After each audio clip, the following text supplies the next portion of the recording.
The Vickers Valiant was the first of the British V bombers to enter squadron service.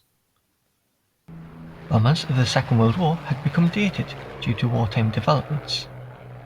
Consequently, in 1947, the Air Ministry issued a requirement for a larger, longer-range four-jet bomber to enter service in the strategic role.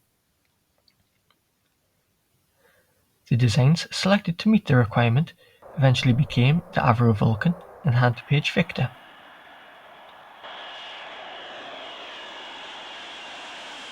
The short Sperrin was ordered as a deliberately more conservative insurance policy against the possible failure of the more advanced designs. Vickers had unsuccessfully submitted its Type 660 to meet the advanced bomber requirement. This rather less radical aircraft, however, was passed over in favour of the delta-winged Avro 770 and the crescent-winged Handley-Page bomber. It would soon become clear, however, that the Vickers aircraft would meet most of the requirements in the official Air Ministry specification, except in range, and would be available considerably before the Avro and Handley-Page designs. The aircraft was therefore ordered straight off the drawing board as an interim bomber, later renamed as the Vickers Valiant. The Valiant, although it lacked the space-age appearance of the Vulcan and Victor, was a beautiful-looking and graceful aeroplane. The aircraft was surprisingly modern, similar in configuration to the Tupolev Tu-16, and had a superb performance characteristic. It had a large bomb bay, which was later used to accommodate a blue steel standoff weapon. The prototype Vickers Valiant made its maiden flight on the 18th of May 1951, and the aircraft entered service in February 1955. A total of 104 production Valiants were built, and these equipped a peak total of 10 RAF squadrons. The type performed the backbone of Britain's A-bomb and H-bomb trials in Australia and in the South Pacific in 1956 and 1957.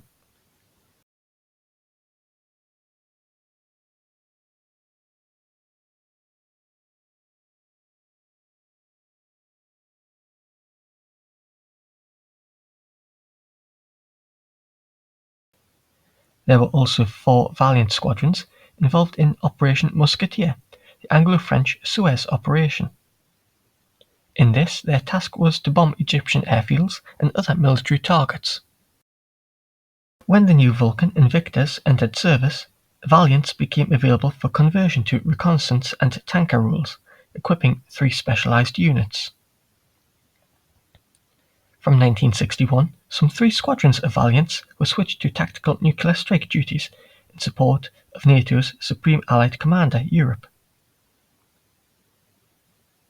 These used US nuclear weapons under a dual-key arrangement. The last main strategic force Valiants, i.e. those using British nuclear weapons, were retired in September 1962. The tactical Valiants switched to the low-level role in 1963, but serious fatigue cracks were found in many of the Valiant's main spars in December 1964. These fatigue crack problems were considered to have been accelerated by the stresses imposed by low-level operations. The aircraft affected were judged to be uneconomical to repair, and the type was rapidly withdrawn from service.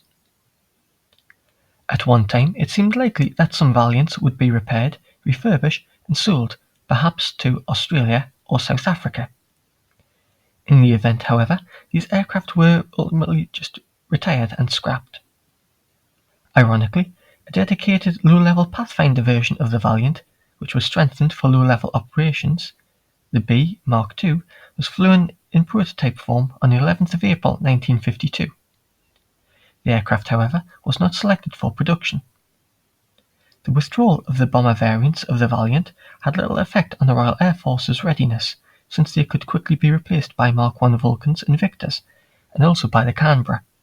The withdrawal of the aircraft, however, left a gap in Britain's tanker capability which took several months to remedy.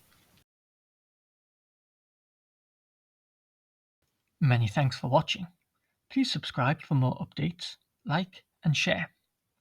You can also help to support the channel at Patreon. Details are in the description box below. If you enjoyed this content, why not also check out my Substack page for more unique historical insights and articles. A link to the page is in the description box below.